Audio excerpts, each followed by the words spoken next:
The rain hadn't stopped since morning. It was as if the sky itself was mourning with me. I stood there, my black umbrella trembling in the wind, watching as my mother's coffin disappeared beneath the wet soil. Everyone cried except my father. He wasn't there. He was in Hawaii, smiling beside his new mistress, their champagne glasses raised as if celebrating my mother's death. When the last shovel of dirt hit the coffin, I whispered goodbye through clenched teeth. That night, lightning tore across the Portland sky as I sat alone in my apartment, staring at old photos of her. Then my phone buzzed. "I'm not dead. Come to the cemetery now." It was from her number, my mother's. My throat closed and my hands went cold. I grabbed my car keys, heart hammering. I didn't know if I was driving toward a miracle or madness. My name is Grace Miller, and until a week ago, I thought my life was normal. I had a small apartment overlooking the Want River, a job as a freelance designer, and a mother who called every Sunday to remind me to eat breakfast. I used to roll my eyes at her texts, "Take your vitamins, sweetheart.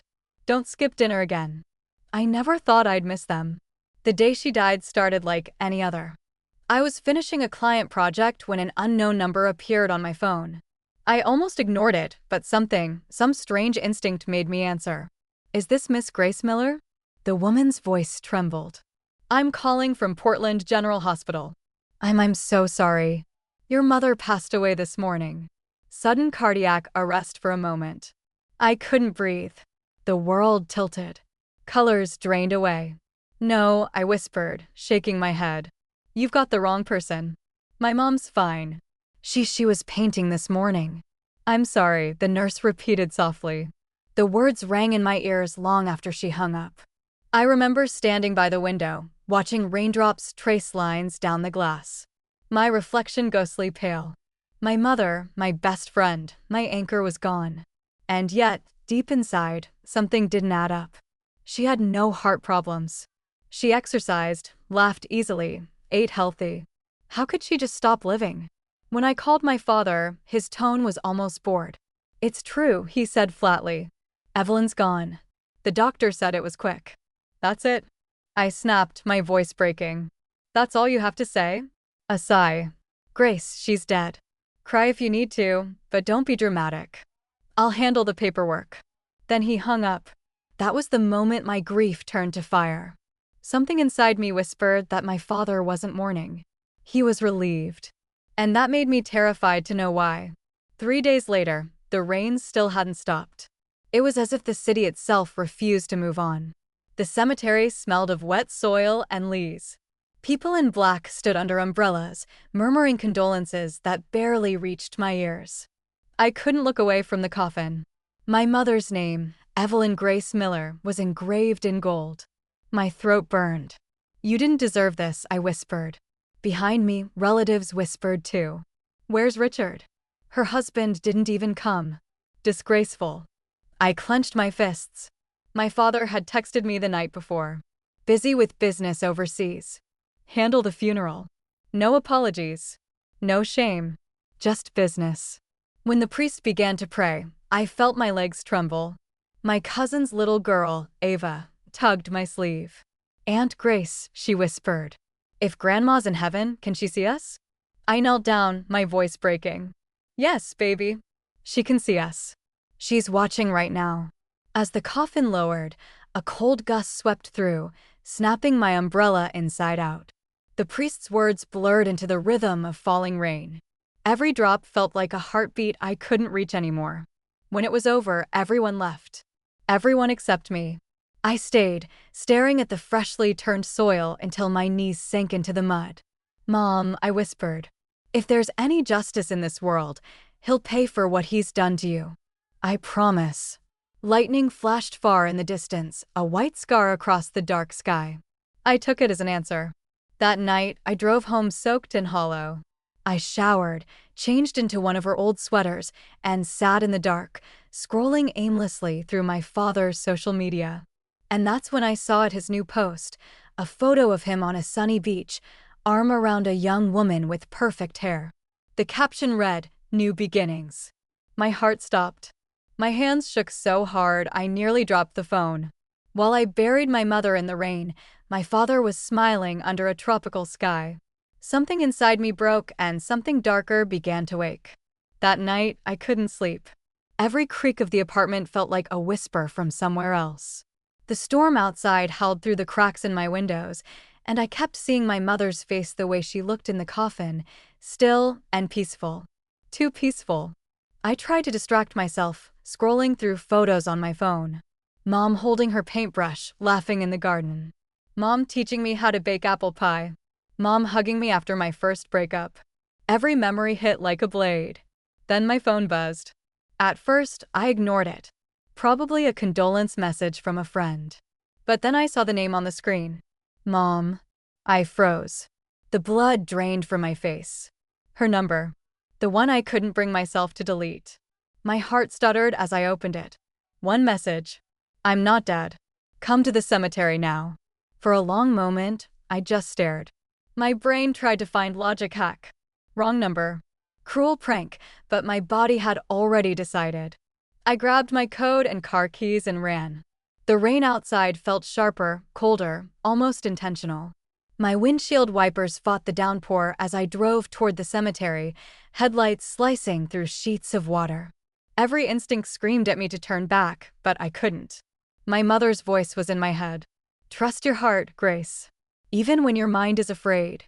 When I reached the gates, the place was drenched in fog. The lamps flickered weakly, casting long shadows across the gravestones. I parked, stepped out, and the wind immediately stole my breath. Mom, I called out, voice trembling, silence. Just the sound of rain on metal and stone. Then, from the far end near the willow trees, a faint shape moved. A figure small, hunched, wrapped in a soaked coat. Mom. My flashlight shook in my hand as I raised it. The beam caught her face, pale, fragile, but alive. Her eyes, those familiar hazel eyes, filled with tears. Grace, she whispered. My world shattered. The flashlight fell, landing in the mud with a dull thud. I stumbled forward, heart pounding in disbelief. Mom, how are you alive? She took my hands, her fingers ice cold but real. It's me, sweetheart, she whispered, voice breaking. But you can't tell anyone I'm alive.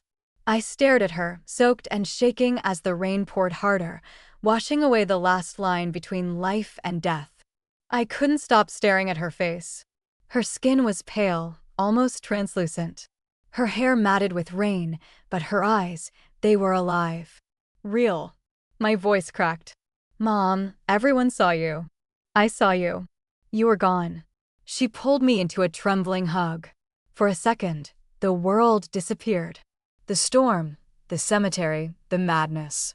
It was just her heartbeat against mine, faint but steady. Then she whispered, Grace, we can't stay here. Someone could see us. We hurried through the rain to a small silver sedan parked under the trees. I climbed in, my body still shaking. Mom, please just tell me what's going on. She didn't start the engine right away. Her hands gripped the steering wheel so tightly her knuckles turned white. Your father, she said finally. Richard, he tried to kill me. My stomach dropped. What? Her eyes filled with tears. He's not the man you think he is. For months, he's been threatening me, forcing me to transfer my shares of the company, my art studio, everything in my name. When I refused, he said he'd make me disappear. The words hit like lightning. I shook my head. That's insane. He's your husband, my father. Her voice cracked. He's a businessman, Grace. To him, people are assets or obstacles. And I stopped being useful. She told me about the night she died. Her chest had been aching for days, stress eating her alive. She collapsed while painting and their housekeeper panicked and called an ambulance. At the hospital, Dad arrived not with worry, but with documents. He wanted her to sign them while she could still hold a pen. When she refused, he walked out without looking back. But Mom wasn't alone. One of her old students, Martha, worked as a nurse at the hospital. Martha had seen bruises on Mom's arm weeks before and knew something wasn't right. She helped me, Mom whispered. She switched the records, made it look like my heart stopped. They used a mannequin in the body bag. While everyone believed I was gone, Martha drove me out through the back exit. I pressed a hand to my mouth. You faked your death. Tears streamed down her face. It was the only way to survive, Grace. Outside, thunder cracked so loud it rattled the car. I thought you'd be safe once I was gone, she said softly. But when I saw what he posted, New Beginnings, I knew he wouldn't stop. He'll come for everything. Even you. I stared at her, my heart thundering louder than the rain. Then we stop him first. Her eyes widened. Grace, no. You don't know what he's capable of. I met her gaze, my voice steady. I know exactly what he's capable of. That's why we have to expose him. For a long moment, she just looked at me like she was seeing me for the first time. Not as a daughter, but as someone who could finally fight back. Then she nodded, slow but certain. All right. But if we do this, we do it smart. No mistakes. The rain began to fade, leaving only the faint sound of water dripping from the trees. That was the moment I realized my mother didn't die in that hospital. She was reborn. And I was about to join her. By morning, the city felt different, colder, sharper, like it knew what I'd learned. I barely slept. Every time I closed my eyes, I saw my father's face at the hospital, calm, detached, as if my mother's death were just a line on a spreadsheet. Mom stayed hidden in a safe house on the outskirts of Portland. Her friend Martha checked on her every few hours. I promised not to tell anyone, not even my best friend, not even the police. Not yet. But I wasn't good at waiting. At 8 a.m., my father called. His tone was smooth, almost cheerful. Grace, darling, I'm finalizing your mother's estate today. I need your signature on a few documents. I gripped the phone so tightly my nails bit into my palm. Documents? Just paperwork. He said, nothing for you to worry about. Come by the mansion tonight. I agreed. Then I texted Mom. He's making his move. Her reply came seconds later. Let him think he's winning. That night, the house I grew up in looked like a stranger's home. Everything gleamed. Marble floors, crystal chandeliers, but the air was thick, heavy. Wrong. He greeted me with that politician's smile. You look tired, Grace. Losing sleep over old things. Over dead things, I said coldly. Or people who are supposed to be dead. He paused, eyes narrowing. Careful with your words, and what we sat in his office. He slid a thick folder across the desk. These are transfer forms for your mother's properties. Since you're her only heir, I need you to sign to consolidate ownership. Then we can move forward. I flipped through the pages, heart pounding. My mother's signature was already on them. Perfectly forged. I looked up slowly. You forged her signature? He chuckled. You think I need to forge anything? Your mother agreed to this before she passed. Funny, I said, standing up. Because I remember her saying she'd rather burn everything than let you have it. His smile vanished. Sit down. I'm not signing. Grace, he said softly, leaning forward. I know you're grieving, but don't make me force you to do what's necessary. There it was. That tone, that icy control, the same voice that had terrified my mother for years. My hand trembled, not from fear, but rage. You already killed her once. You won't do it again. He froze. What did you say? I stared right into his eyes. I said you won't get away with it. A flicker of panic crossed his face. He stood abruptly, his chair scraping against the floor. You've been talking to someone. I said nothing. He snatched the folder, breathing heavily, and snapped. Get out now. I turned toward the door, but not before catching the reflection of a small safe behind his desk in the mirror. A code lock half hidden by a family photo. I smiled faintly. Sure, Dad. I'll go. That night, I didn't sleep. I broke into his office after midnight using the spare key I still had from childhood.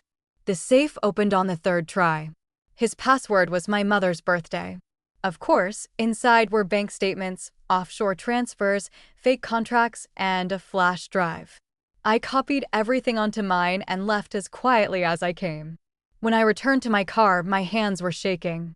I texted Mom again. Got it. Her reply came instantly. Good. Now, Grace, be careful. He'll know. The message had barely delivered when my phone buzzed again. Unknown number. You think I wouldn't notice, Grace? My blood turned to ice. It was my father. My heart stopped. His text burned on the screen like a warning from hell. "You think I wouldn't notice, Grace?" I looked around. The street outside my car was empty. Just rain, neon reflections, and my own trembling hands. My chest tightened. He knew. Then my phone rang. His voice came through. Low, composed, terrifyingly calm. "You were always clever," he said. "But you forgot who taught you how to lie." I swallowed hard. "You don't scare me." He laughed softly. "Don't I? Come home, Grace. Let's talk, or I'll make sure you regret stealing from me." "Stealing?" I snapped. "You mean evidence?" The silence that followed was worse than any scream. "Then quietly, if you're smart, you'll destroy it. Otherwise, maybe another funeral will be needed." He hung up. For a moment, I couldn't breathe. My reflection in the windshield looked pale and broken. But then I remembered my mother's trembling hands clutching that steering wheel, whispering, "He'll come for everything, even you." Not anymore. I drove straight to the safe house. Mom opened the door, still in her robe, eyes wide with fear. "Grace, what happened?" "He knows," I said, throwing the flash drive onto the table. "We need to move fast. These files, offshore accounts, forged signatures, transactions, enough to bury him." She stared at the drive, then at me. "Grace, if we go to the police, he'll come after us before they can act." I met her gaze, breath shaking. "Then we'll make him destroy himself." We spent the next 48 hours with Martha's help, sending the files anonymously to the FBI and financial authorities. Mom contacted an old lawyer friend, Charlotte Wells, who began drafting a formal statement for when the storm broke. But the storm came early. 2 nights later, headlights flared outside the house. Mom peeked through the curtain and froze. "It's him," she whispered. "Richard." The knock that followed rattled the whole frame. "Grace." His voice boomed through the door. "Open up. Let's end this ridiculous game." Mom's hand clutched mine, trembling. "Don't. He's dangerous." But I was done running.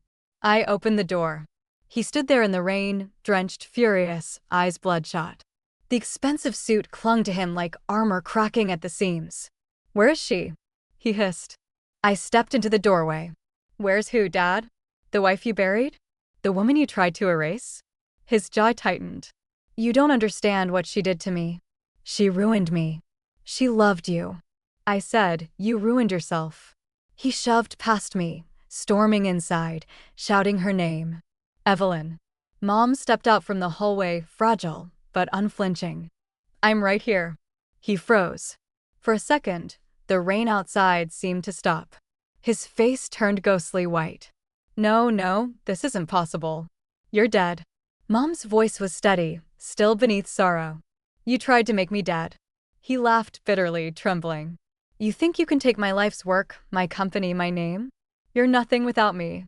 I stepped between them. "That's where you're wrong." Sirens echoed in the distance, growing louder. His face twisted, realization dawning. "What did you do?" Mom's eyes never left his. "What you taught us, cover your tracks. Unfortunately, you left too many." Red and blue lights washed over the room as the front door burst open. FBI agents flooded in, guns drawn. Richard Miller, an officer, shouted, "You're under arrest for financial fraud, money laundering, and attempted homicide." He turned to me, desperation finally cracking through the arrogance. "Grace, tell them they're wrong. Tell them you." I shook my head slowly. "You buried the wrong woman, Dad." He lunged toward me, shouting something incoherent, but agents restrained him, twisting his arms behind his back. The rain outside roared again, drowning out his words as they dragged him away. His gaze locked on my mother. "You'll regret this," he spat. Mom just whispered, "No, Richard." I already did. When the door closed, the house fell silent, except for the faint drip of water from the porch. I realized I was shaking, not from fear, but release. Mom sank into my arms, sobbing softly. "It's over." I held her tighter, feeling her heartbeat against mine. The heartbeat that should have stopped weeks ago. "It's just beginning," I said. Outside, dawn was breaking. The first light spilled across the wet ground, washing away the night. For the first time since that funeral, the rain had finally stopped. The weeks that followed were a blur of headlines, court summons, and flashing cameras. Real estate tycoon Richard Miller arrested for fraud and attempted murder. Every news channel played his photo, the same confident smile he wore at charity galas, now frozen under the words, "criminal investigation." Mom and I watched it all unfold from a quiet hotel room. Far from the chaos, she barely spoke, her fingers wrapped around a cup of untouched tea. "Grace," she said one morning, "when I married your father, I thought he was the kind of man who built things. I never realized he was the kind who destroyed them." I reached for her hand. "He won't destroy us anymore." The trial began 3 months later. The courtroom was packed. Reporters, lawyers, shareholders who once praised him now whispering like vultures. My father sat at the defendant's table, gray suit wrinkled, hair unkempt, the arrogance gone from his eyes. He still didn't look at us. When my mother took the stand, the room fell silent. She spoke slowly, deliberately, each word cutting through the air like a blade. "I faked my death," she said. "Not out of revenge, out of survival." Gasps rippled through the audience. Reporters scribbled furiously. She described the threats, the forged documents. The night he told her she'd be worth more dead than alive. She didn't cry. She didn't break. She just told the truth. When it was my turn, I stood before the jury and looked at him. My father, the man I once believed could do no wrong. "He taught me how to be brave," I said quietly. But I don't think he expected I'd use that bravery against him. Oh, he finally met my eyes. For the first time, I saw fear not of prison, but of the truth he couldn't control anymore. Our lawyer, Charlotte Wells, played the audio files and displayed the evidence. We gathered the offshore transfers, the falsified contracts, the argument recording between him and my late grandparents. The pieces of his empire collapsed one by one under the weight of his own deceit. When the verdict came, the room held its breath. Guilty on all charges, he closed his eyes. His shoulders sagged. No outburst, no denial, just silence. The judge's voice was clear and cold. "Richard Miller, you are hereby sentenced to 30 years in federal prison." The sound of the gavel echoed through the chamber like thunder after a storm. Mom exhaled, a tremor running through her as if she'd been holding her breath for years. I reached for her hand, and she squeezed mine back, tears glistening, but unshed. As they led him away in handcuffs, he glanced over his shoulder. For a heartbeat, his eyes softened the faintest ghost of the father I'd once loved. Then he was gone. Outside the courthouse, cameras flashed, microphones thrust toward us. "Mrs. Miller. Miss Miller, how does it feel to bring down one of Portland's most powerful men?" Mom paused, the corners of her mouth lifting into a faint, tired smile. "It doesn't feel like victory," she said. "It feels like freedom." The next morning, the headlines called her the woman who returned from the dead. But for me, she wasn't a ghost come back to life. She was proof that the truth, no matter how buried, always finds a way to rise. Months passed after the verdict. Yet every morning I still woke up expecting to hear the gavel's echo. The nightmare had ended, but its shadows lingered. Mom and I moved to the Oregon coast, far from the glass towers and sharp suits of Portland. She bought a small cottage by the sea with peeling white paint and a garden that breathed color again. Her days were slow and gentle, teaching local kids to paint, filling canvases with the same wild daisies she once grew in our old backyard. One afternoon, I found her standing by the water, brush in hand, staring at the horizon. "What are you painting?" I asked. She smiled faintly. "Freedom." I opened a small design studio nearby and named it Evelyn and Grace Designs. It wasn't just work. It was a promise. We would build something honest, beautiful, and alive. Life slowly became quiet again, simple, safe. But every now and then, the past whispered. Reporters still sent letters. Investors begged Mom to tell her story for documentaries. She always refused.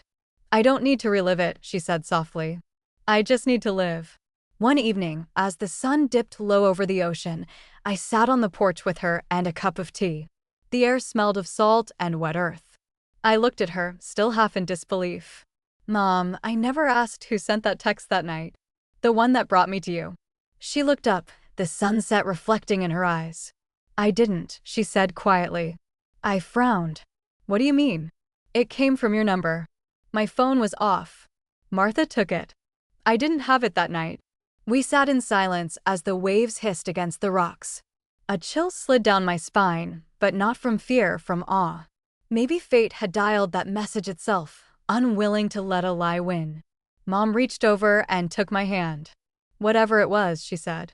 It saved us. I nodded, smiling through the lump in my throat. No, Mom, you saved us. In the fading light, I saw her the way I always wanted to remember her. Not a victim, not a ghost, but a woman reborn. When I drove home later, the sky glowed deep orange, the same color as the daisies she loved. I rolled down the window and let the sea wind fill the car. For the first time in what felt like forever, I wasn't haunted. The truth had set us free. And though we'd lost everything once, money, reputation, even each other, we'd found something rarer. Peace. As the road curved away from the coast, I whispered into the wind, "Good night, Mom." And for the first time since that funeral, I swore I heard her voice again. Soft, certain, alive. Good night, sweetheart. The storm had passed and we were finally